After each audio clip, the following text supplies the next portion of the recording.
Well, many thanks to the organizers, and thank you all for being here. Okay?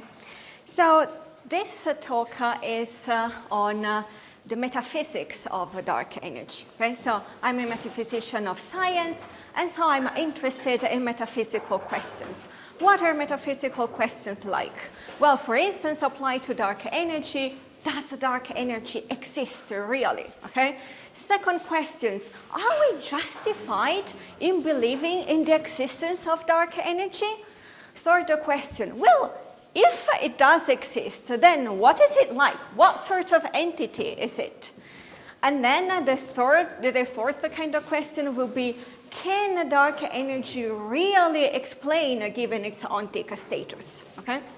So some of you are physicists and might challenge the significance of all these metaphysical questions. You might say, well, look, there are observatories built, okay, for instance, in Arizona, that are constructed exactly for the purpose of empirically finding out whether dark energy exists, right? So then we know that for the time being, we don't really know whether dark energy really exists, okay? But then in the future, we will know whether it does exist and what it is like, okay?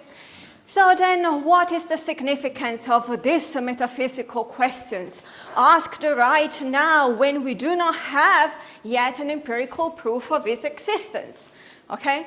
Well, the problem is that for philosophers, even knowing when, even deciding when we can formulate an ontological commitment to an entity, okay, implies some metaphysical attitude, okay? So if you think that we have necessarily to wait until empirical proofs will tell us that dark energy physically exists, it means that you employ a kind of anti-realism in science, okay? And so that you're a kind of scientific anti-realist, okay? Why is it so? Well, because the standard scientific realism attitude would tell you that, look, if a mature scientific theory postulates an unobservable theoretical entity, then you should believe in its existence, even though you don't have empirical means. If you necessarily have to wait until empirical means will prove that this theory really physically exists, then it means that you are not endorsing scientific realism, okay? So what does scientific realism tells us? Well, there are many different formulations, but broadly speaking, okay, that science tells us approximately the truth regarding both observable and non-observable, and so theoretical entities, okay, to which scientific terms refer, okay? So this, of course, does not mean that whatever entities appear in our scientific theories, then we should believe in their physical existence, okay? It does not mean that, okay? Of course, we should always ask whether we are justified in believing in their existence, okay? And so how we can know whether we are justified? Well, for instance, we should ask whether the scientific theory or scientific models where these entities appear is or are mature enough, okay? Whether they are really robust, okay? Or maybe whether they are vulnerable to the so-called problem of underdeterminations, and so on and so forth, okay? So now let's think about dark energy, okay? Well, when we talk about dark energy, we know that our cosmological lambda CDM model, okay, talks about it, okay?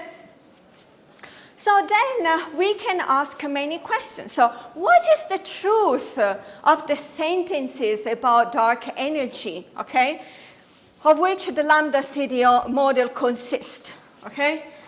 If dark energy does exist, or if it does not exist, sorry, then what about the semantic? What about the truth of these sentences? If a dark energy does not exist, then what about the semantic reference? Okay, what about the semantic reference of the sentences constituted the lambda CDM model? And how can we make a sense of how science progresses, okay, whether or if a dark energy exists, okay? So these are all metaphysical questions, okay, that have a significance, okay, right now, if we endorse a scientific realist attitude, okay? Okay, so what is the plan for today? So first of all, I will talk a little bit about dark energy. I'm sorry that maybe you didn't yet had a background, technical background on what dark energy is. I'm sure that Eric will give it to you. Then we will talk about the metaphysics of dark energy, about dark energy realism and dark energy anti-realism, okay? And then we will talk about a possibility that is dark energy fictionalism, okay? Okay, so we know that dark energy appears in the lambda CDM model, okay? Which is built, as we saw yesterday, on Einstein general relativity, and in particular from a class of models, okay? The Friedmann-Lemaitre-Robertson-Walker models, okay? So we talked about this yesterday, okay? And we also know that it is called the concordance model, okay? Why is it so? Because it fits the majority of observation, okay? So what does the lambda CDM model tell us? Well, it tells us that we live in an infinite universe, okay, with approximately 5% of ordinary matter, so baryonic matter, okay, and then 20% of cold dark matter, and then the remaining 70% of dark energy. Okay? This means that since we do not know much about dark matter, dark energy, then it means that the majority of the universe is populated by some exotic entities, okay? So what do we know about dark energy? Okay, so we said it yesterday that dark energy is this extra ingredient that was inserted in the lambda CDM model to account for the accelerating expansion of the universe, okay? We know that it does not clump together under the influence of gravity. It does not affect matter and is not influenced by matter, okay? So it is smoothly distributed, okay, in the universe, okay? And it makes about 70% of the critical density, okay, of the universe, okay? So we also know some features, okay, of a dark energy. We know that it must have a positive energy, negative pressure, and a repulsive force, okay? So imagine something that has a negative pressure at every single point of the universe, okay? Then if it has negative pressure, okay, then of course in the universe we would have a repulsive force, okay, which is the contrary of what we have for, the positive pressure, okay? So what do we know? Well, we know a little bit of a history, okay? We know that when the universe was younger than now, then actually the repulsive force of dark energy was most probably insignificant with respect to the gravitational attraction. Why is it so? Because otherwise we would have not been galaxies. We would not have been, we would not have planets, okay? But now we know that it's a major component. It wins over, okay? The repulsive force wins over because we know that the universe is in expansion, is accelerating, okay? But we also know that it's slowly declining, okay? But much less than matter, okay? Than the force of matter, okay? Good. So now let's turn to metaphysics, okay? So what would that mean to embrace dark energy realism, okay? Well, dark energy realism, okay, would be, okay, because there are no one in the literature who has clearly stated what dark energy realism is, so this is just, my work. Well, it would just say that, well, it's an epistemically positive attitude towards dark energy, okay? Why is it so? How we justify this positive attitude? Well, because it is grounded by the fact that the lambda CDM model is successful, okay? So dark energy, we might want to say we endorse realism, is a physical existence, okay? Even though it is not observable right now, okay?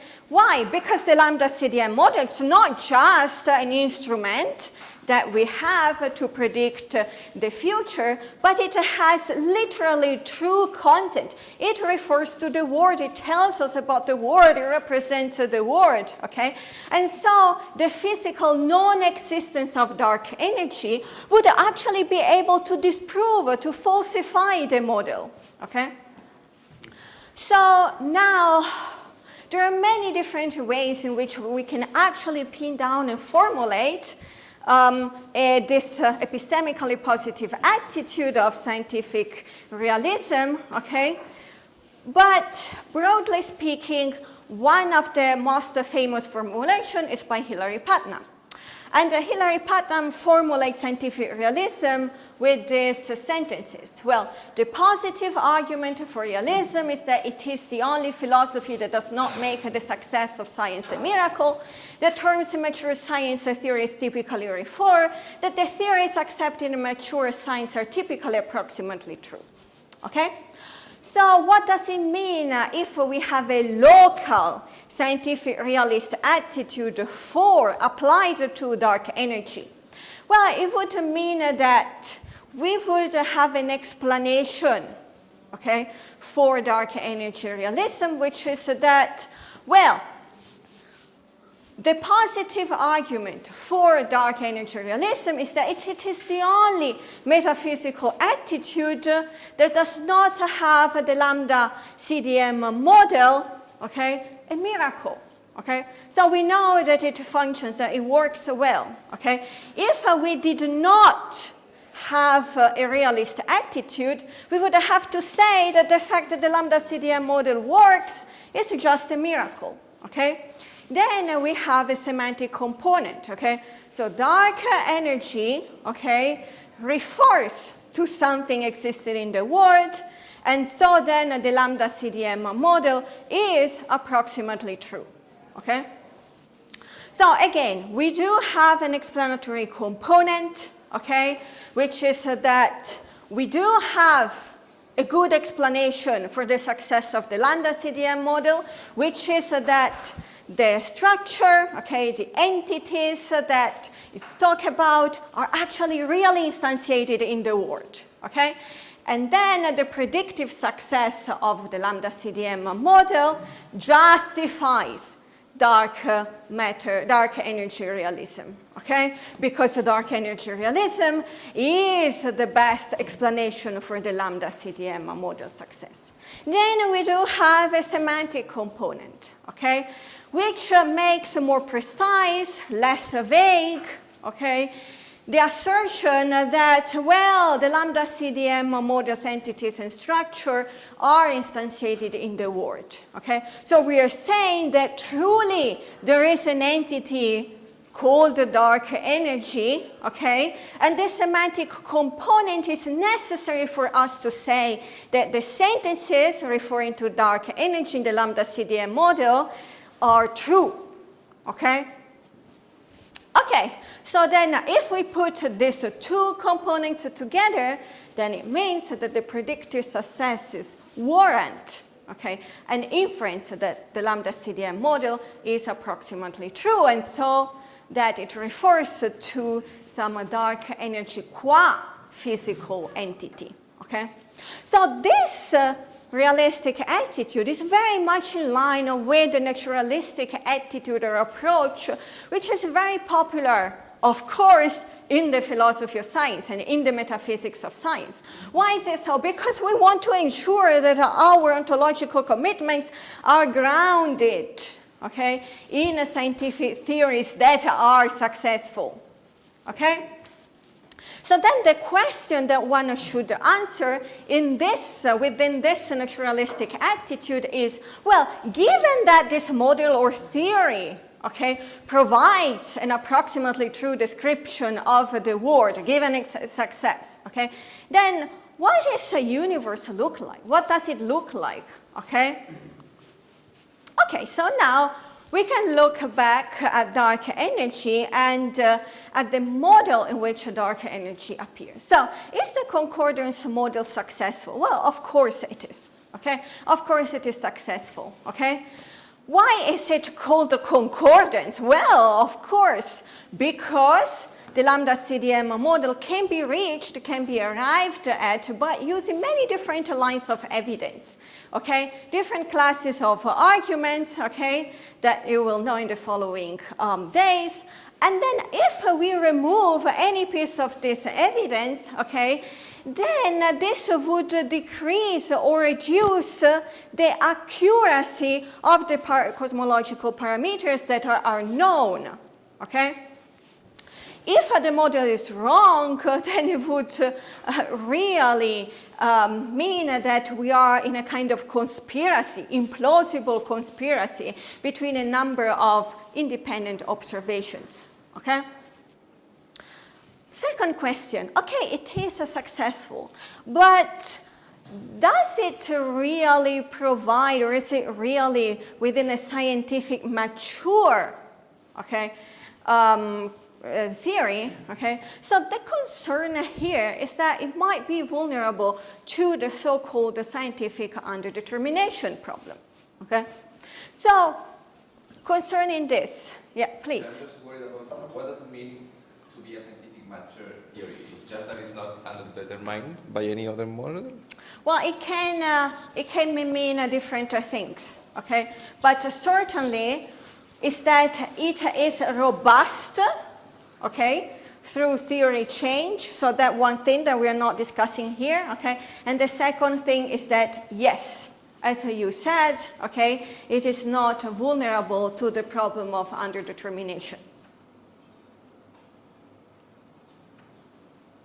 Okay. Thanks. Okay, so where do we stand, okay, concerning this, okay? Well, let's assume, okay, let's take this for granted, that the existence of dark energy seems to be established, okay, by a wide range of observational evidence, okay? Then we will discuss about this, okay? Then the second question, okay, is what dark energy is. What is the nature of dark energy? And here, for sure, we run into an underdetermination problem, okay? Why is it so? Well, because as we said yesterday, dark energy can well be this lambda, okay? This cosmological constant, okay? That Einstein put in his equations, okay? And actually, the most popular approach is to regard it as a constant vacuum energy, okay? Then the second alternative is the quintessence, okay? So that dark energy is a dynamical field, okay? These are the two main leading contenders, but there are so many other possibilities, okay? It's really a plethora of possibilities, okay? So the problem is that we still need to pinpoint, okay, of what the properties of dark energy are, okay? So then the problem is that even if, okay, we say, okay, well, let's imagine, let's postulate that the lambda CDM model provides a true description of the world, okay? Then the question is, what would the world be like, okay? Well, the problem is that we don't know really what we should be realist about, okay? And it's not really a problem of metaphysics, okay? we ask about, for instance, mass, or is it a dispositional property or a categorical property? No, it's nothing like that, okay? It's a physical problem of underdetermination, okay? So then when we talk about dark energy, we do not know what the referents are because we have different distinct referential underpinnings for the term dark energy, okay? So it's certainly the case that for any theory that you take, okay, there are multiple interpretations, okay, of the physical entities that appear, okay? But then this one looks really severe, okay? And we will see how. So as I said before, one option would be that dark energy is the lambda constant. But then what is the lambda constant, okay? So Einstein was talking about, well, it might be a property of space, okay?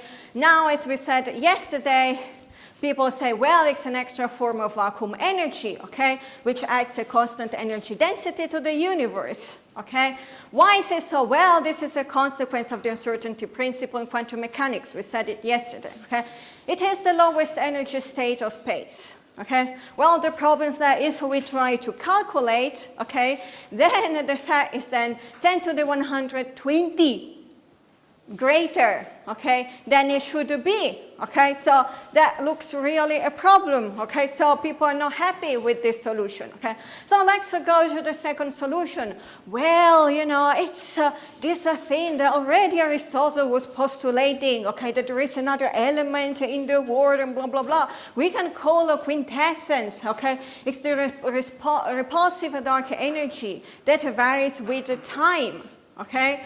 It's a type of quantum field which actually fills all the space and has negative pressure, varies with time. Actually, this is not a vectorial field, this is a scalar field, okay, that decreases as the universe expands now, okay?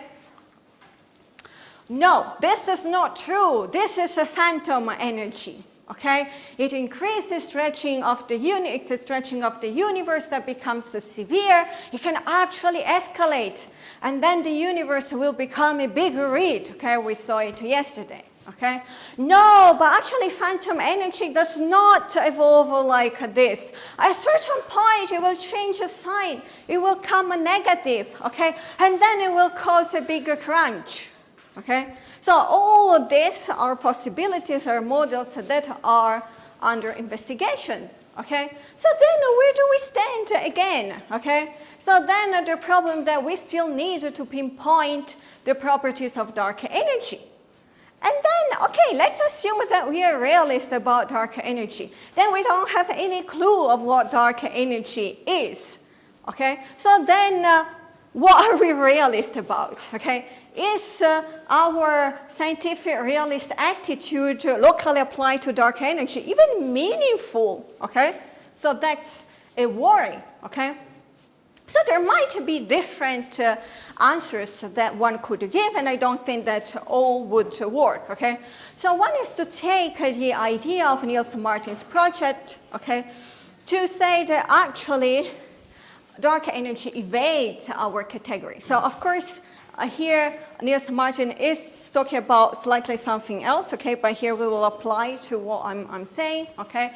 So he say, well, look, okay, dark energy evades the three categories of space-time, matter, constant of nature, okay, because it exhibits all the three categories in just, you know, and it does not fall in one exact category. Okay, but then of course this cannot be applied here. Okay, so we are talking about a physical underdetermination problem where we have a distinct hypothesis of what dark energy is and how the future will be affected by its nature. Okay, so we're not just talking about metaphysical categories. Okay, we're talking about a physical hypothesis. Okay, is it a problem of a polysemy?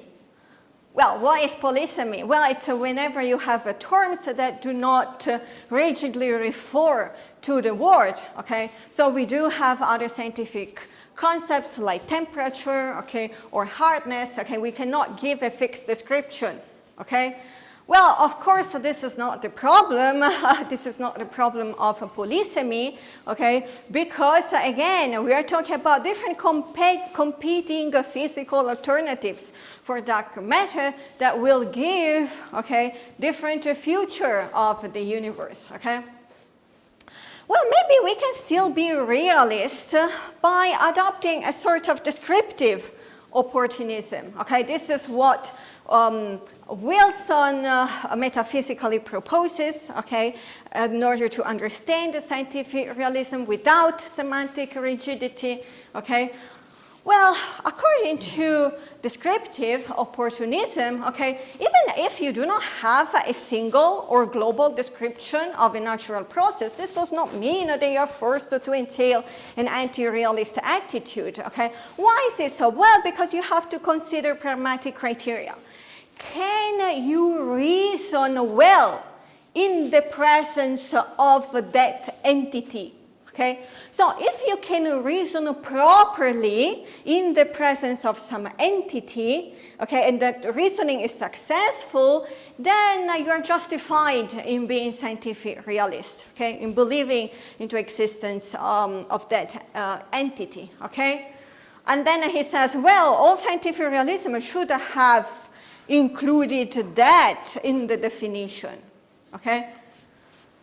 But no, of course, this is not the case because, well, we can reason about what dark energy is, okay, and then modeling it in different ways, okay. We know more or less how our models, okay, should be constrained by the data, how most probably we will be able to test their viability, okay. But then in order to be able to reason in the presence of dark energy, then we need to pinpoint, okay, the properties of dark energy more, okay? We are still in the dark exactly to what the best model for dark energy is, okay? So, okay, well, that's really a mess, okay? Let's forget about our worry that, you know, when we are a scientific realist, we should know what we are scientific realist about, okay? Let's say, okay, look, you know, we can be realist about dark energy, whatever it is. We don't care, okay?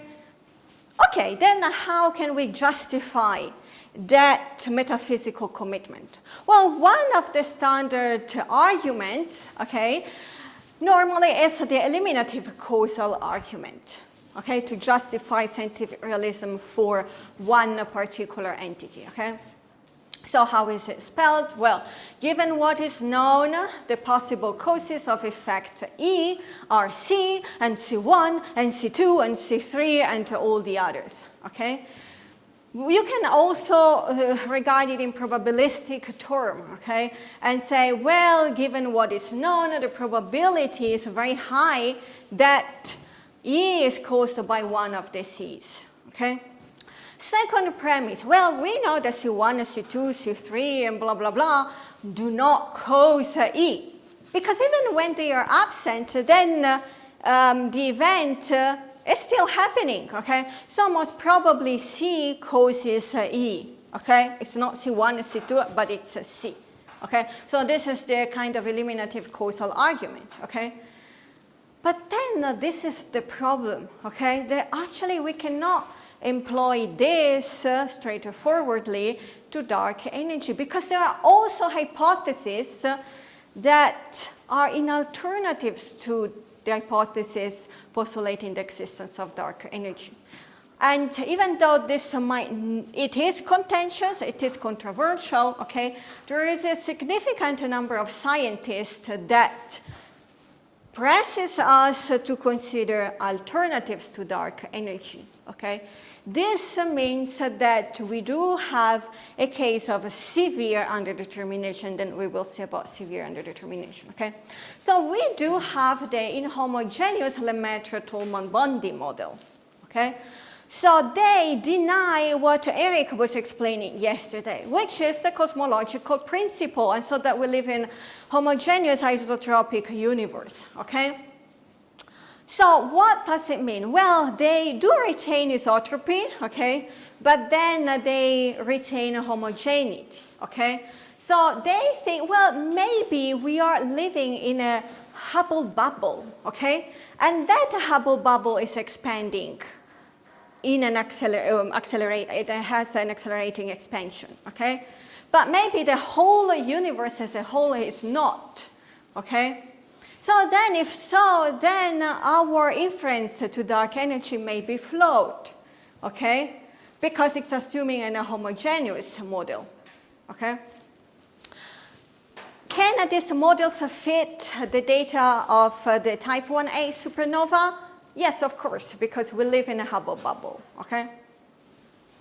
So then, if we go back to the causal eliminative argument, this cannot work for the dark energy, okay? Because we do have a problem of underdetermination, okay?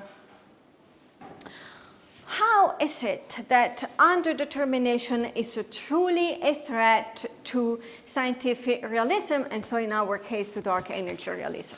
Well, the argument is like this, as it is spelled out by Loden. Okay. Scientists believe in a theory T1 is justified. They have good reasons for believing that theory T1 is true. Scientific theory T1 has to be read literally. Okay. So the scientific theory refers to the word. Okay. And theory T1 is empirical equivalent to another theory T2, when T1 and T2 have the same empirical consequences. Therefore, premise 1 must be false. And so the scientific belief in a theory is not justified. Okay?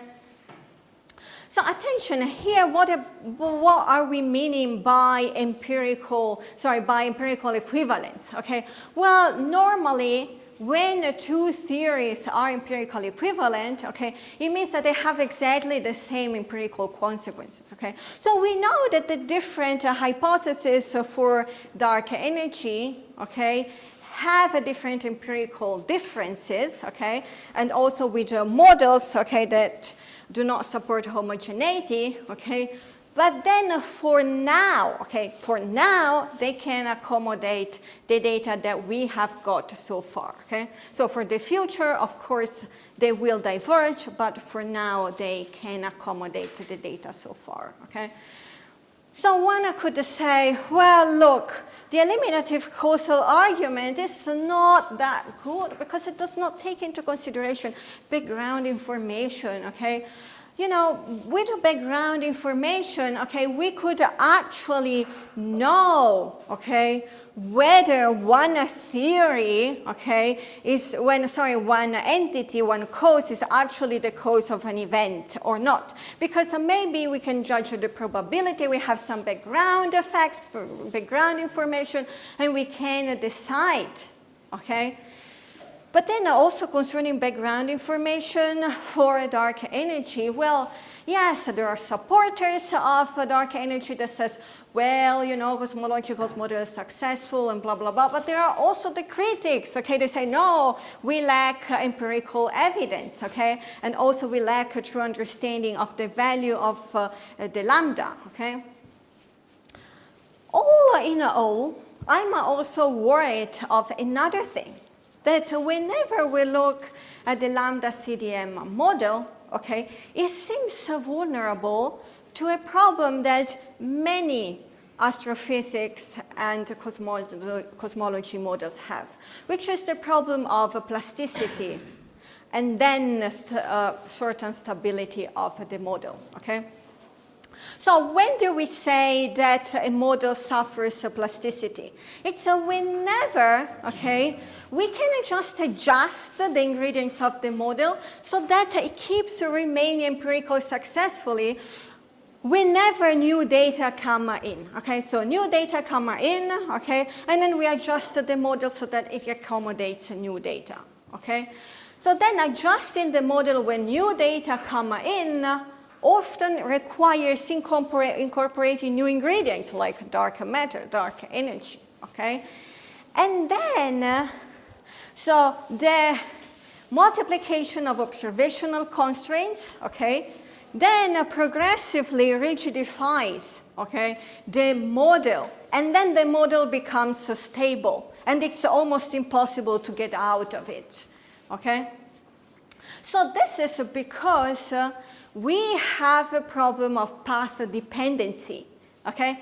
So we make some choices in our models, and then when new data come in, we are obliged to, or constrained to make some other choices, okay? And so on and so forth, at different stages of the development of the model, okay? So then, of course, we go on with this modeling practice without going back and without maybe adjusting some choices that happened 10 years before, okay? Because that choice 10 years before was already constrained, okay, or was dictated, okay, or was kind of influenced by other background effects, okay? But then, as the model progresses, we have a certain stability of the model that is really difficult, okay, to challenge, okay? And whenever we do have these characters, okay, of a model, this really suggests an anti-realist attitude, okay? Plasticity and path dependency, okay, then really looks like suspicious, okay? Why is it so? Well, because we do not have any more straightforward falsifiability, okay?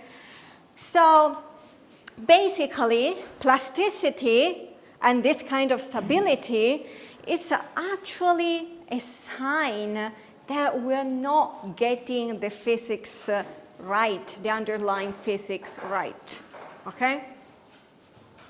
So there is some scientific realist tradition established by Michela Massimi that is called perspective realism that can accommodate realism for incompatible models, okay, that are developed, okay? And so, if so, then maybe we could say, well, look, okay, we could have had different choices, okay, that we could have made along the way. They could have been, they could have created, okay, different kinds of models, but we can still be realist about all that, okay? But actually, the kind of perspective of realism that Michela is endorsing, okay, is normally applied to other kinds of models that do not suffer the plasticity problem. At least this is my view, okay? So we will not deal with this perspective here, and we will continue then with some observations and problems with the lambda CDM model, okay? So let's think about this, okay? Well, this model was constructed to function, to serve some realist function. That were epistemic. We wanted to produce insight, representation of the world, what the world is like, okay? Even though we had very poor observation and scarce data, okay? But then there is a tension, okay, between this realistic goal and the plasticity of this model, okay? And the fact that if we had followed all of the paths, okay, we would have some pluralism of models where all different models are incompatible, and so with causing an underdetermination problem, okay? So the fact, yeah, please. Yeah. Can we say something about the second sentence? Yeah. There is a tension between the realistic goal and path dependency. I find very interesting this notion of path Yeah. dependence, but in a sense it is not clear that it is in tension with the realistic. Imagine that you have a sort of labyrinth and you go inside the labyrinth one time if the models are not incompatible. If are incompatible, clearly there is a problem. But if you go in a labyrinth and once you go along a certain trail and a certain road, another one, so you have different models, the same things, that and indeed there is a problem of path dependency, in the sense that people is in a certain place of the labyrinth and understand how the labyrinth is constituted from this perspective.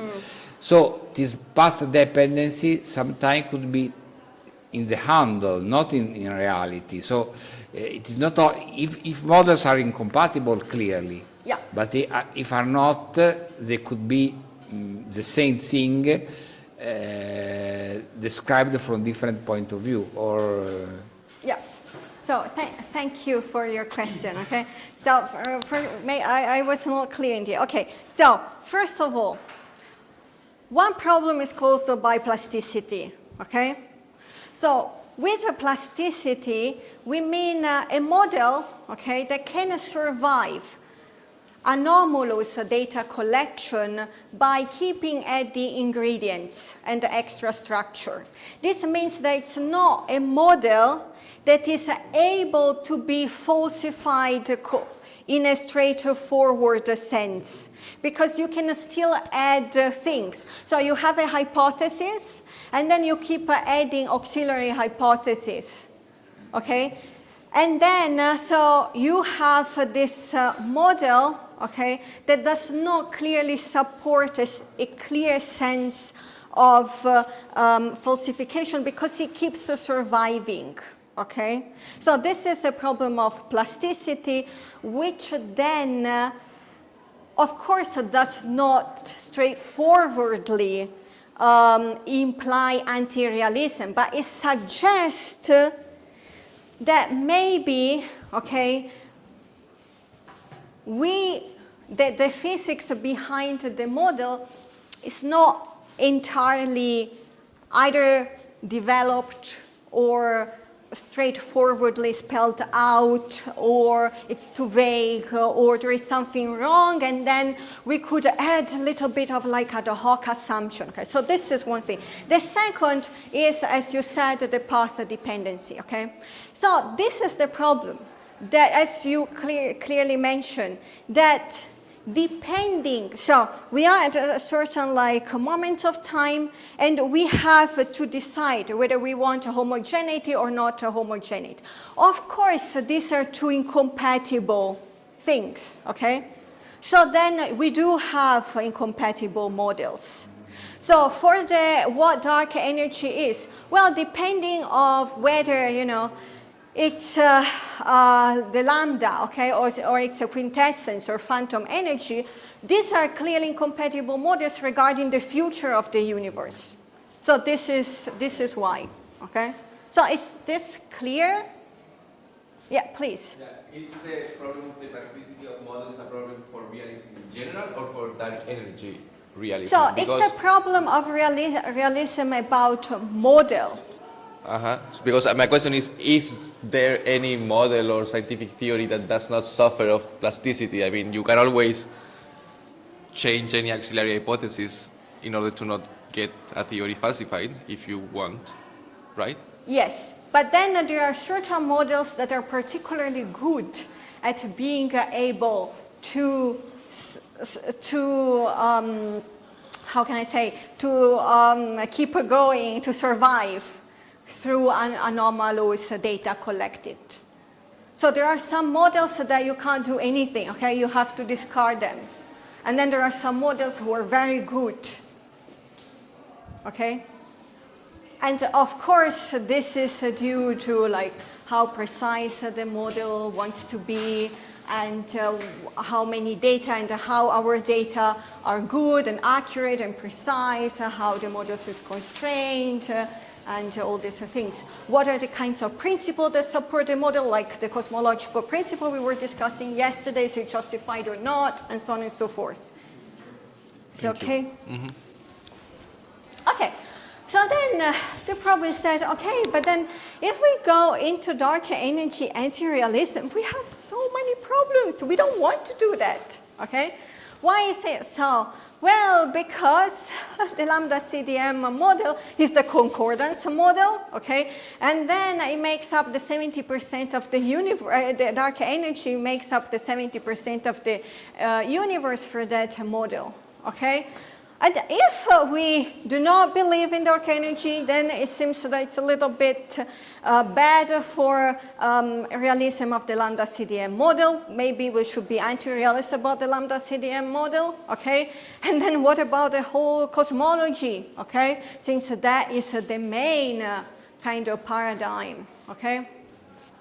And then also, what about all the sentences of, the lambda CDM model about dark energy, okay? Well, they seem that are true, okay? That physicists can refer to dark energy very well and utter meaningful sentences and true sentences about it. But then if dark energy doesn't exist, how can we explain this? Okay, how can we build up knowledge? Okay, can we reason about the nature of dark energy if dark energy doesn't exist? Okay. Okay, so this is the first part of the lecture. Okay, so if you feel that it's right, I will keep going. If you feel that you want a break, we can have a break. I will 5 minutes a break. Okay. Thank you so much, and we will see in 5 minutes. Okay.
Prova?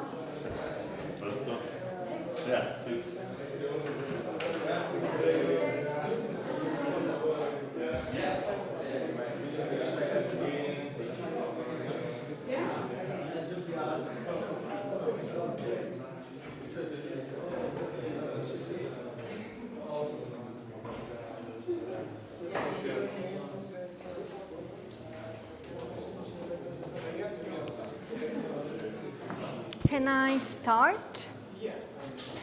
Okay.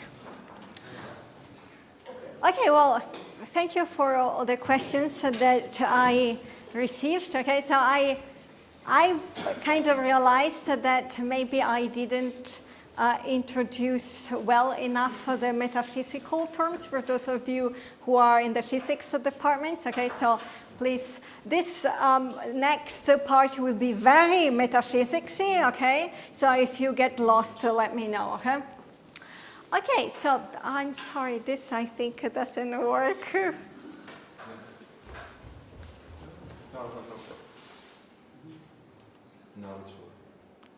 Okay, thank you very much.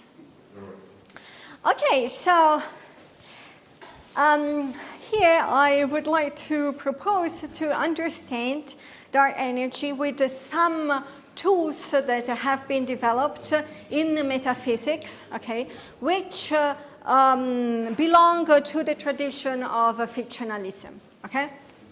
So up to now we have been discussing the ontological status of a dark energy, okay, by assuming the standard kind of traditional views in the philosophy of science, which are realism and anti-realism, that of course are two opposing views, okay?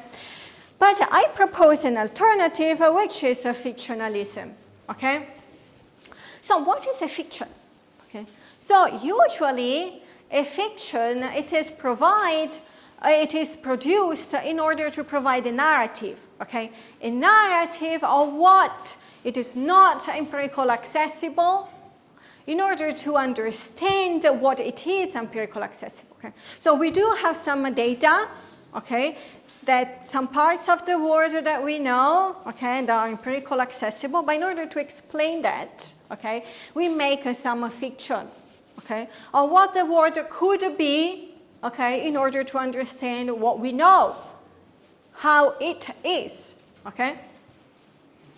So in the metaphysics, the tradition of fictionalism is really a mess, okay? So very broadly speaking, we have an anti-realist fictionalism. What does it mean? A fictionalism that implies an anti-realist attitude towards a fiction. So fiction do not exist. Fictional entities do not exist. And this is Meinongian, okay?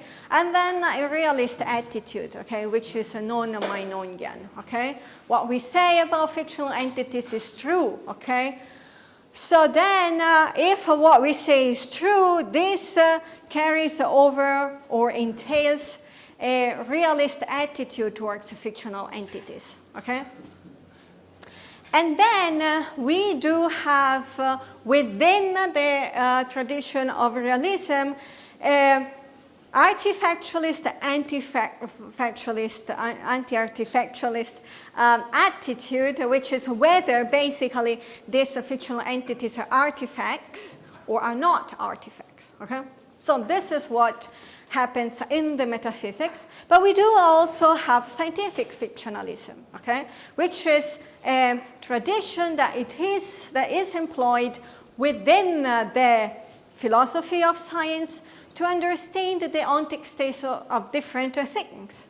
For instance, from LSE, London School of Economics, Roman Frigg is proposing fictionalism to understand the status of a scientific model. Okay, sorry, there is a typo.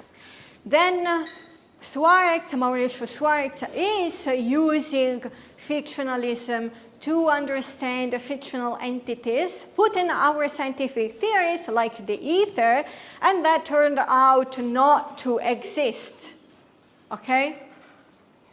But also sometimes it uses a fictionalism for entities that are put in our words as some candidates of the word, okay? Some possible candidates for our physical reality that may or may not exist, but in any case, they allow for inferential expediency. What does it mean? That we make some inferences about the word, okay?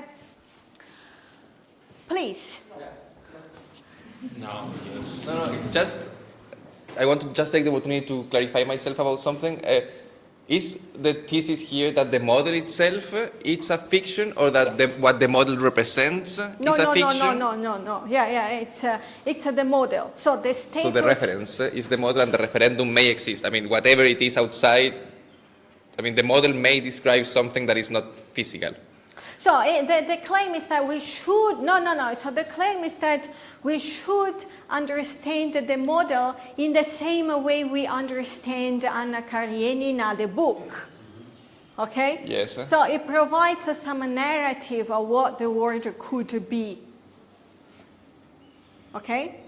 What about a novel that, I mean, I don't know, he's historically informed, so that... Yeah. Okay. So, yeah, for like, so of course we have many different kinds of novel, okay? But as long as it is a novel, it involves some kind of fiction, okay? So you can have a fiction about Napoleon, okay? Yeah. Napoleon truly existed, okay? But then if you make up a fiction that is a novel, then most probably it involves some happenings or events that, you know, we don't know whether they actually existed. Maybe we know that they didn't exist. So this is because, why is it that we introduced this for models? Because models normally have idealizations or simplifications of the word. What does it mean? They don't tell us perfectly right what in the true way what the word is, okay? Because they are built with some kind of idealizations or abstractions or simplifications that we know are not really in the physical world, okay? Mm-hmm. So if you think like the models of an atom, okay, we know that it's not really the case that the electron really circulates in this orbit and blah, and blah. This is just, you know, a simplification of what is in reality. And this is why we have so many different models of the atom, okay? Is it okay? Yeah, thank you. Okay. So I'm not sure if I can moderate or, okay, sorry, I didn't see you here. Yeah, you can moderate, yes. Sorry, I didn't see you here, I wasn't looking. Is there any difference between a non-Meinongian approach to fictionalism and conventionalism? Yeah, so, yes, so conventionalism doesn't say anything about the ontic status. It does not commit to the fact that the ontic status of conventional entities are fictional entities. I mean, they might say that they don't truly exist, okay? They say, well, you know, they might say, well, you know, they are just out of convenience, or they are for practical, pragmatic purposes, okay? But this is not really what fictionalists are talking about. So Anna Karenina is not that we insert in our novel for pragmatic or conventional purposes, okay? So of course, then we do have some like, so you were saying so you were saying Meinongian or anti-Meinongian? Anti-Meinongian. So anti-Meinongian, they are realists. Okay. But yeah. Okay, so, sorry, Meinongian, then, so they are anti-realists, yes, of course, but then Meinongian really say that that it is true that these things do not exist, okay? Conventionalists, maybe they don't give a semantic, okay? About theories about these fictional entities. Okay, so We could, so, sorry, there were other questions. Yeah.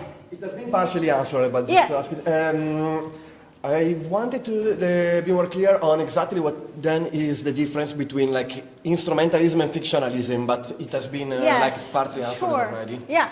So instrumentalism just says that, for instance, our models are really good and cool calculating devices. Okay? So they don't tell us about the world. Okay? Fictionalism is a metaphysical stance about fictional entities, okay? And you can even be realist about these fictional entities, okay?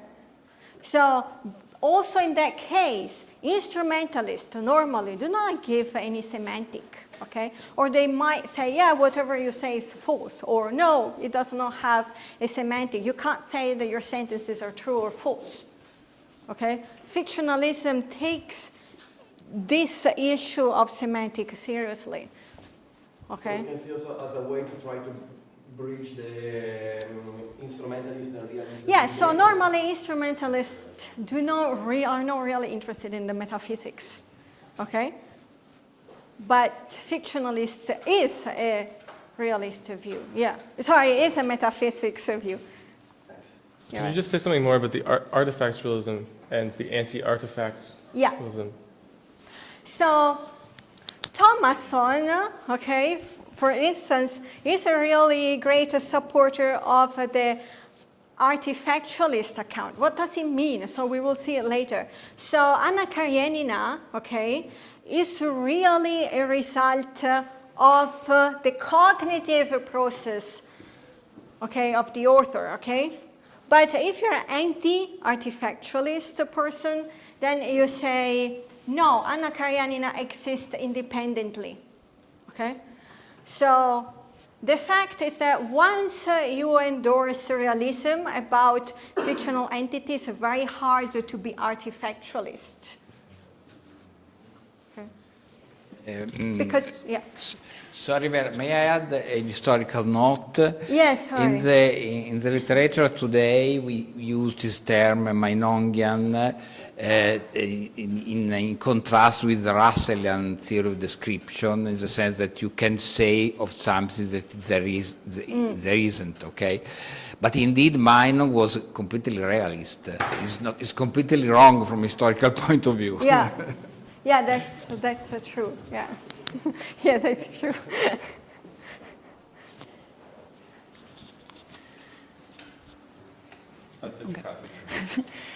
So maybe I'm jumping ahead a bit, but like what you mentioned before, that the one of the options for dark energy is that it can be just a constant of nature, basically. And I don't understand what it would be like to be fictionalist in this case. Yeah. So, yes. You're gonna okay. Thanks. Well, yeah, we will see it. Well, it depends what you think a constant is, okay? But yeah. Okay. Okay, so first of all, I will try to convince you that this is a fertile option to go, okay? So I will try to show that fictionalism provides the appropriate metaphysical tools to understand dark energy, okay? So the first premise is that dark energy is a troublesome entity, okay? The second is that one should apply fictionalism to troublesome entities. And the third then is that one should apply fictionalism to dark energy, okay? So why? So let's start with the premise two. Why is it that we need a fictionalism for troublesome entities, okay? Well, because the fictionalist stance has proved to be extremely fruitful when we have to deal with troublesome entity, okay? What are troublesome entities? Are controversial entities, okay? And also fictionalism has been proved to be fruitful when we talk about, we have to inspect the discourse about these controversial entities, okay? So what are these promises, okay? So first of all, it offers a metaphysical view for which we can safely talk about troublesome entities, say truth about them, okay, without committing to their existence, okay? Maybe we have some scruples of intellectual honesty for which we do not want to commit to their existence. Well, fictional entities are the reference of our language, okay? We say something that is true, okay? But then actually they do not exist, okay? Maybe, or maybe they do exist, okay? So then, very straightforwardly, if we apply this to dark energy, we can say, well, you know, of course it talks about dark energy, has some reference, okay? And sentences of truth values, but then we do not have to commit to their physical existence, okay? So let's go to premise number 1. So is a dark energy a troublesome entity? Okay. So what are troublesome entities? So troublesome entities are those entities about which the sentences are actually meaningful. We understand what people are saying, okay? And they do have truth value. Yes, the dark energy explains the accelerating expansion of our universe, okay? It is true, okay? And yet an ontological commitment to such entities is discomforting, okay? Creates troubles. Why is it? Well, because maybe we are really parsimonious. We don't have, you know, too many entities in our ontology, okay? Or maybe because, well, once someone asks us, why do you believe in it? Do you have proofs about their existence? Then we are at a loss to what to respond, okay? So then our language, on one hand, seems to imply their existence, okay? But then some metaphysics tells us, no, don't, okay? So then, in the philosophy of science, what are troublesome entities? Well, our theories or models are about them, okay? Sentences about them, like the lambda CDM model sentences, seem to have truth values, okay? And yet, some metaphysical problems prevent us from committing to their physical existence. Why is it so? Well, maybe they are not empirically accessible yet, okay? Maybe they suffer a problem of severe underdetermination. What is a severe underdetermination? So severe underdetermination is whenever not only there are so many different interpretations of what that object could be, but there are also interpretations that even do not have it as a physical existent entity, that reject these entities as a physical existence. Okay? And then whenever we try to break this underdetermination, then we run into problems because it's challenging, okay? Because maybe we need a further development of the theory or other things, okay? So then, is a dark energy a troublesome entity? Okay, that was premise 3, I think. Well, yes, of course, because on one hand, okay, scientific sentences about it, okay, seem to have a truth values, okay. However, we do have some metaphysical scruples preventing us from being committed to the physical existence of a dark energy, okay. Why is this so? Well, not only empirical accessibility, but also the problem of underdetermination, okay. Okay, so hopefully for now I have at least make it plausible that fictionalism is a good way to go, okay? So now what about our stance towards realism or anti-realism, okay? So now I will try to show that we should be realist, even though I'm not convinced by myself about it. So one first premise, okay, would be, well, look, one should be realist of all of those entities that our scientific theories or models quantify over, okay? The second premise would be, well, the lambda CDM model quantifies over dark energy, okay? And the conclusion will be, well, then one should be realist about dark energy. Okay? So let's look at, oh, sorry, I messed up with the number. Anyway, the first premise, okay? So the first premise says that we should be realist about the entities and models quantifies over. Well, what does it mean? I mean, this is the usual Quine-Patman indispensability argument that tells us what we should believe in, okay? What does exist, okay?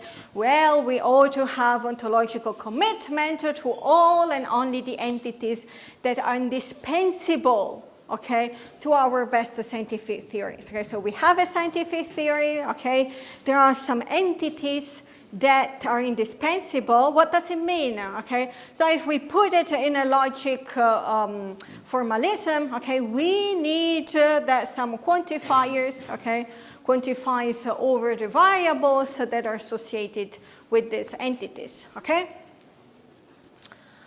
So then is dark energy indispensable? Well, here, this is a little bit tricky, right? Because if we say, yes, it is indispensable, then it means that we don't have a serious problem of underdetermination, so we can be realist. But we just said that actually we do have the underdetermination problems and blah, blah, blah, blah, blah, blah. Well, then, if they are not indispensable, then we should just be anti-realist, okay? And have all the problems of anti-realism, okay? Here, okay, however, we don't run in this problem because the question is whether this dark energy is indispensable within the model, okay? And the lambda CDM model, okay, treats the dark energy as the entity that fills the 70% of our universe, okay? And without it, the lambda CDM model would not work, okay? So then, yes, it is indispensable for the lambda CDM model, okay? So then, okay, hopefully I showed you that we do have some reasons to be fictional realists, okay? So fictional realists say that basically we should believe in the reality of fictional entities in the same way we believe in the reality of that today is Tuesday, about Tuesday, okay, about numbers, about planets. So these are all things that exist in reality, okay? Doesn't say anything about physical reality, okay? It says things about reality, okay? So there are two different things, okay? So then, if we are realist, okay, then... Quick question. Can you explain the difference between the world and the... No, sorry, what? Sorry, the difference? Yeah, you said that there is a difference between, okay, I forgot, the world and, okay, I will remember. I just... oh, okay, sorry, I know what you mean. Yeah, okay. So I was talking about the difference between reality and physical reality, okay? So is a number real? Well, it depends on your metaphysical attitude. But if you say yes and you're a Platonist, okay, then it means that numbers exist. They exist in your ontology. So there is all the ontologies, so all what entities exist, and then a portion of those entities are also physical. And then a portion may be abstract entities. Okay? Okay, so then if we are realists, what kind of fictional realism we should endorse, okay? So according to Walter Stoff, fictional entities are eternal, always existing abstract entities. According to Thomason, no, they are created, they are brought into existence by their creator, okay? But then the problem is that if we believe that fictional entities are abstract, it's a little bit uncomfortable to say that they have been created, okay? But you can, you can write books about this, okay? But it would be more kind of, it would be easier, okay, to say that abstract entities are not really created, okay? But This really is debatable, okay? So, well, I do think that there is some argument for an anti-artifactualist stance, okay, for dark energy, okay? So fictional entities of which we can gain a knowledge in an objective manner and can be articulated in an objective way solicit an anti-artifactualist approach, okay? So if you can talk about it in an objective manner, you can build up a model, okay, that is shareable and understandable, okay, for all the scientific community, for instance, then this would solid an anti-artifactualist approach, okay? So of course, knowledge of dark energy can be achieved in an objective manner, okay? The hypothesis can be falsified, okay? There is some mathematical ways in which we can describe a dark energy, okay? And so this solicits an anti-artifactualist approach, okay? Okay, so then we do have in this picture fictional entities that do represent the world, okay? But pay attention because the representation here is a bit complicated because it involves two layers. So we do have some mathematical description for dark energy. Then this dark energy is actually a fictional entity, okay? So there is, there is a fictional entity called dark energy that it exists, and then this, okay, is introduced as a possible candidate for the physical world. So it represents, it may or may not represent a dark energy physical entity, okay? So we have two different levels, okay? The mathematical equation describing dark energy, the fictional entity, dark energy, and then the physical entity, dark energy, okay? Then we can talk about explanation. So dark energy has some kind of, may have some kind of, so it has some kind of representative function, okay? It's introduced to represent some entity that may or may not exist in the world, and that has also an explanatory component, okay? It is explanatory powerful, okay? Well, here I'm borrowing account of how fictional entities explained by Suarez, okay? So if we have some background assumptions, okay, of, for instance, how our universe is, for instance, is homogeneous and isotropic and other things, okay? Then if the dark energy has such and such property, okay, then, okay, it would be true, or this would entail some measurement properties, some measurement aspects of the world. For instance, some data from type 1a supernova that tells us that the expansion of the universe is accelerating, okay? So, in my view, this fictionalist attitude is really good because it embraces underdetermination, okay, the underdetermination problem. So it does not aim to deny that there is an underdetermination problem, but it acknowledges and it embraces it, okay? Why is it so? Well, because it tells us why is it that there are so many multiple interpretations of what dark energy could be. Because it is a fictional entity, okay? It was introduced in our theories as a fictional entities. And of course, how many novels could be written about Sherlock Holmes or Anna Karenina or, other things, okay? So of course, there are so many different multiple interpretations of dark energy is because exactly it is introduced in our model as a fictional entity, okay?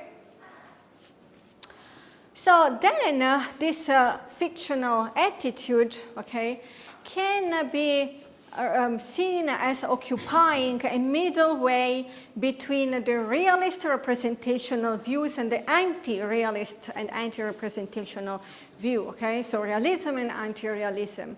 And maybe, you know, it's really the best of both worlds, okay?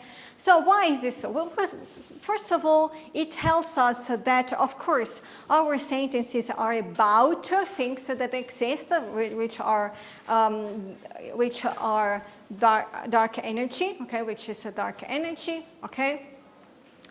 So, should we interpret our models literally? Yes, of course, okay? Then, of course, it acknowledges the representative function of science, okay? Science is served, and the dark energy, okay, in particular, is serves as a possible candidate for the physical world, okay? And then it outlines potential ways in which reality, okay, could be, and in which we can explain reality, okay? It does not conflict with the scientific realism, but at the same time, it's not naive scientific realism, okay? So we need scientific fictionalism, okay, exactly because our best science aims to talk about reality and wants to refer reality and aims to say true things about the world, okay? Of course, science is truth-driven, and for this reason, we introduce a fictional entity. We introduce the dark energy as a promising candidate for a component of reality, okay? And we should believe in its fictional existence, okay? We should believe in the existence of unobservable and theoretical entities that are introduced by our science, okay, in a robust way as indispensable entity, okay? So before I was saying that dark energies are driven by truth considerations. Why is it so? Well, because science asks, well, if a dark energy was physical existence, then would it really explain the truth of our observable data or our measurable properties? Okay? If it was a physical existence, would the sentences about it qua physical entities would be true or not? Okay. So we do not have within a scientific fictionalism, or dark energy fictionalism, we do not have to wait until empirical confirmation to decide on the ontic status. Okay? But we need to wait until the model becomes mature. Okay? So scientific fictionalism, dark energy fictionalism does not say, oh, you know, we cannot answer this question because actually we have to wait empirical findings. No. Okay? What we have to wait is that our cosmological theories, okay, becomes mature. And for now, we know that it's not because of the underdetermination problem, okay? But then we can say right now that we should believe in the lambda CDM model because it fulfills its representative and explanatory role by introducing physical candidates of reality that, if physical existence, would make true sentences about the physical world, okay? Okay, so with this, I thank you very much for your patience, and I look forward to your questions.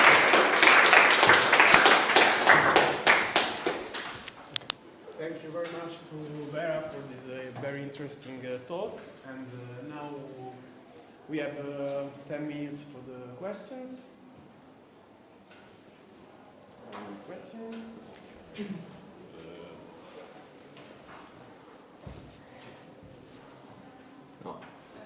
Yes. Okay. Yes, thank you very much, Vera. It was terrific, your presentation, very, very interesting. I have two connected questions. The first one is about your form of fictionalism. I understood, but perhaps I am mistaken that in this form of fictionalism is not incompatible with scientific realism, but is a form of fictionalism that does not necessitate, does not need the reality what people is creating, okay, in a fictional way. This is the first point. Second point connected to this one is that I understood that there is in this moment there is a strong underdetermination about dark energy, and so you feel compelled to this kind of proposal to avoid big mistakes from in a realist perspective. But I think that there is in the philosophical language of natural languages, ordinary languages, an instrument that could be interesting as well. That is the distinction between attributive use and the referential use. For instance, I see in very far someone and say that person there, and perhaps it's not a person, is a puppet, is a tree, something other, but I am referring to that. And so there is the attributive character of my reference is mistaken, but there is something to which I am referring. It is dangerously connected to what Kripke and other very bad people say about direct reference, but perhaps in this case could be useful. I don't know. Yeah, thank you. Yeah, well, thank you so much. So concerning the letter, unfortunately, I mean, I never thought about this, so thank you for this. Yeah, indeed, one may look into the attributing or property view, reference view. So I don't know much about this in the philosophy of language, so my only concern would be that here, maybe you don't even have the reference, because you also have models that do not include the dark energy at all. Like in the case of ether, for instance. Exactly. So that might be a problem, but I have to dig more, okay, because I don't know, okay? Concerning the first question, yes. So I think that maybe some can point to deeper tensions between my fictionalist view and a realist view, but I do still want to defend a compatibility between the fictional view and the realist view, okay? So scientific fictionalism takes science truly seriously, okay? So it knows that science wants to tell truth of things about the world, aims to do it, and eventually, when mature, it will succeed, okay? For now, the underdetermination problem tells us, okay, that basically what science is introducing is a fictional entity, okay, that aims, okay, to provide a possible candidate for reality, okay? Actually, there are many different fictional entities called the dark energy, okay? It can be like whatever the lambda is telling us about. It could be like property of space or whatever, okay? It could be like quintessence, okay? It could be like a phantom energy, okay? So we have a proliferations of dark energy fictional entities, okay? And each of them can or may not represent some particular dark energy in the physical world, okay? But then, okay, we are realist about these entities because they are not some weird entities created by the mind of, a remote, incompetent philosopher like me, okay? No, they are shown in one of the best model possible for cosmology, okay? And this model even quantifies over this, okay? Yeah, thank you. Thanks. I mean, actually, you already partially answered it just now. Yeah.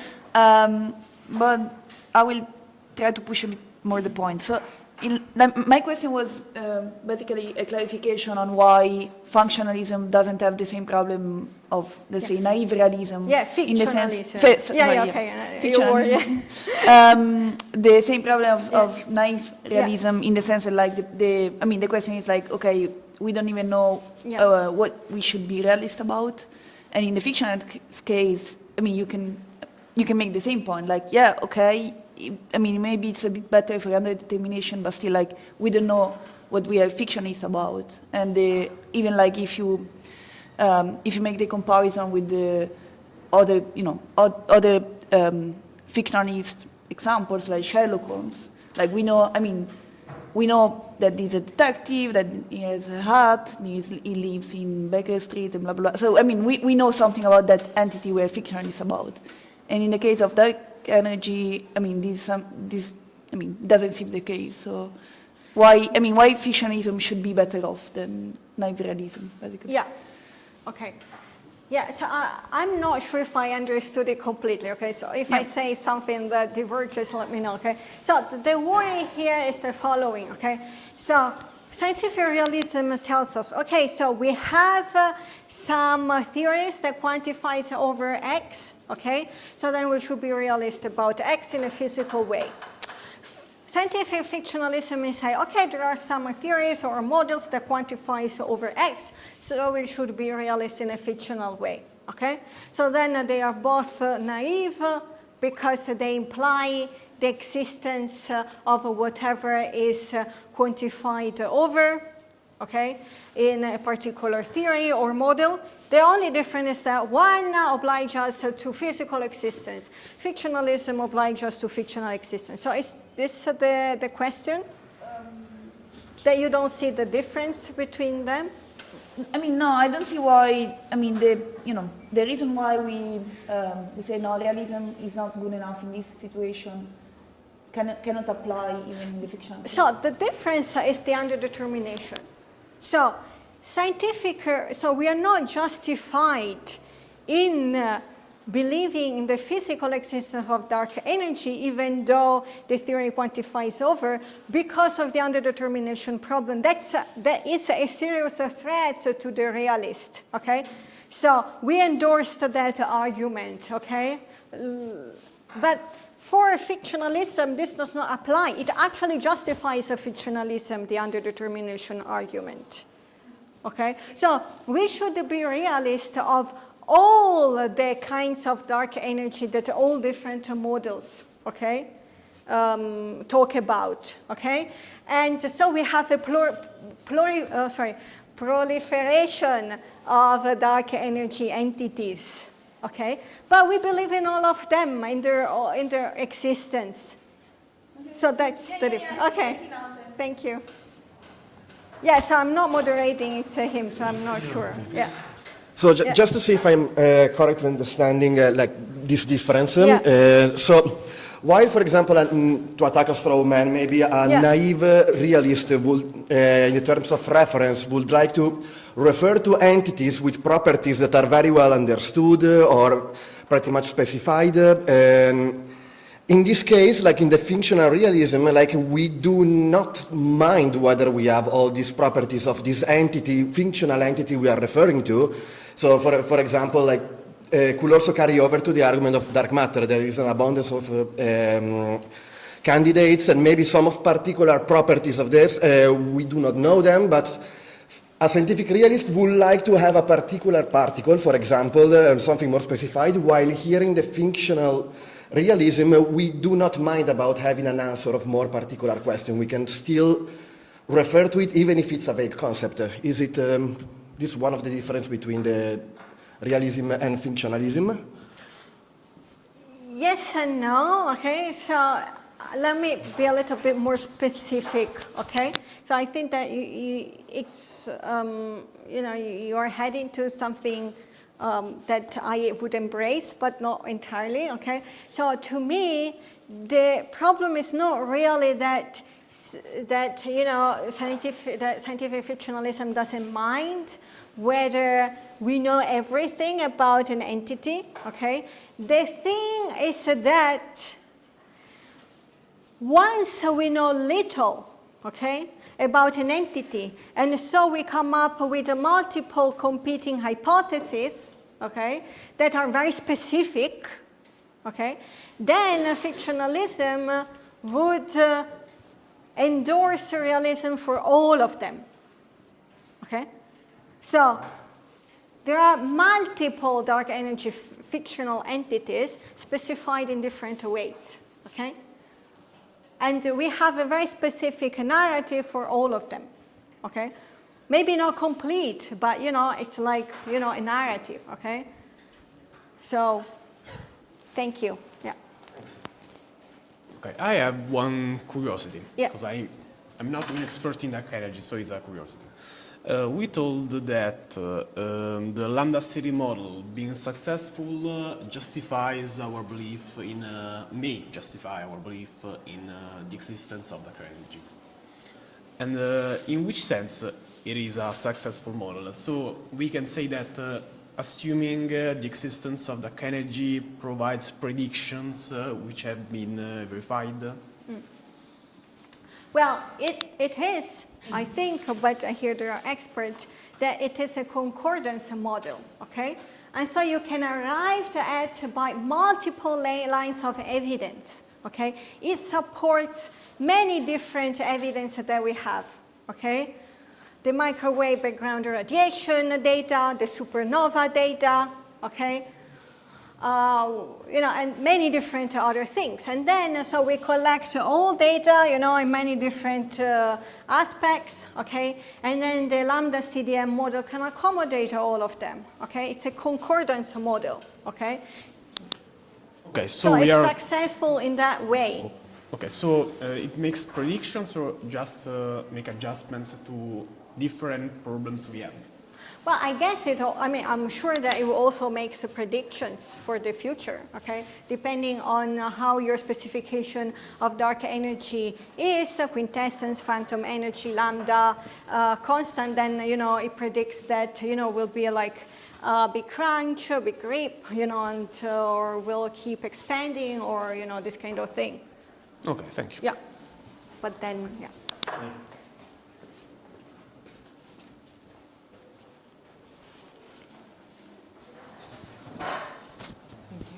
So it's more of not a question, but a comment.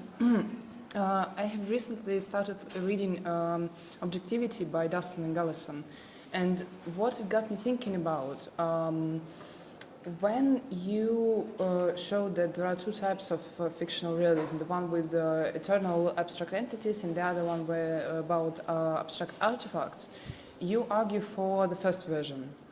And I thought that, and the reasoning you gave for it was that science is about true sentences, about reality. And I think that this fact, this assumption, is a kind of like scientific virtue that, coming back to Dustin and Gallison's book, tells a lot about like our disposition towards this kind of like research and behavior. And I think if we, for example, change and approach from a different point of view and say that, consider science not as a study of reality and making true statements about reality, but as a, I don't know, for example, a typical human behavior, so in the more anthropologist sense. I think in that way the constructive version of the fictional realism would work better. And this is just the kind of thing I'm leaning more towards, but I thank you once again for the presentation, and your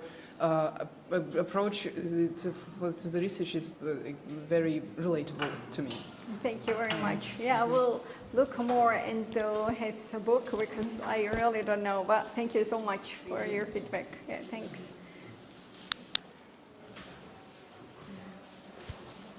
Thank you.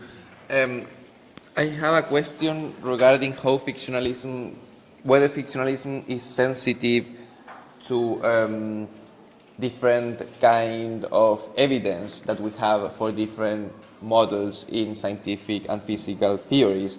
Because, so for example, I will tend to think that the realist is interested in finding better, more evidence, closing loops, experimental loops, because, well, the more confident we are about a theory, the stronger the evidence is. We say that, I don't know, the theory is true up to a better approximation, so we are like confirming or getting evidence about the existence of that entity. The anti-realist on the other side will also be interested in finding more evidence for a model because it will increase the credence or the belief on the accuracy of those models. But for the fictionalist, I'm wondering what's the purpose and whether it is sensitive to different degrees of evidence that we can reach. Because if we are going to be realist in the fictionalist sense about any kind of model, it seems to me that we may be losing something important about how physics and science in general is done. I think that evidence, I mean, any notion of realism or discussion about realism, anti-realism, fictionalism, whatever, needs to be very sensitive to the notion of evidence that we have. Yeah. So, thank you for your question. So, it's it's important to remember that this fictionalist stance embraces two levels of representation. Okay. So the first is from the mathematical representation to the fictional entity, and then there is another one from fictional entities to the world. Okay, so we know that there are some fictional entities that do refer to the world and some not. Okay, so they are introduced as possible candidates for physical reality. Okay. Some then successfully refer to some physical entity, some not. And of course, adding new data, having more physical constraints and etc. is truly important because it tells us which ones are the entities that truly, have a referent in the world.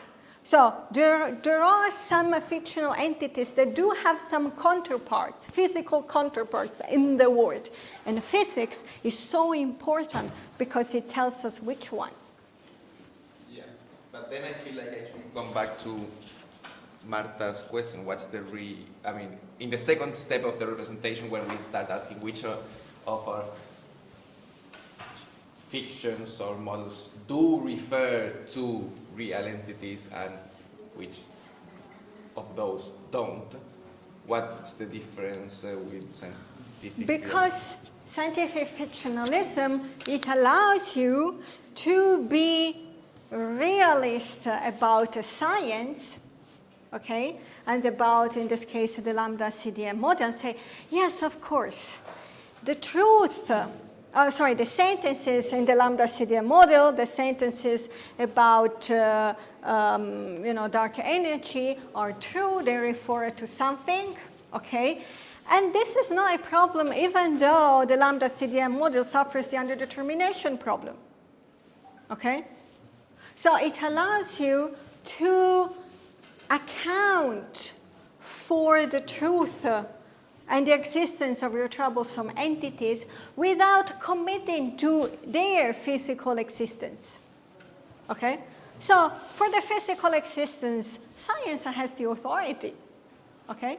Scientific fictionalism recognizes the authority of science. But at the same time, it embraces the underdetermination problem. It embraces the semantic, of sentences about dark energy. It accounts for why when a physicist talk about dark energy, they utter true or or false sentences, okay? Thank you. You're welcome.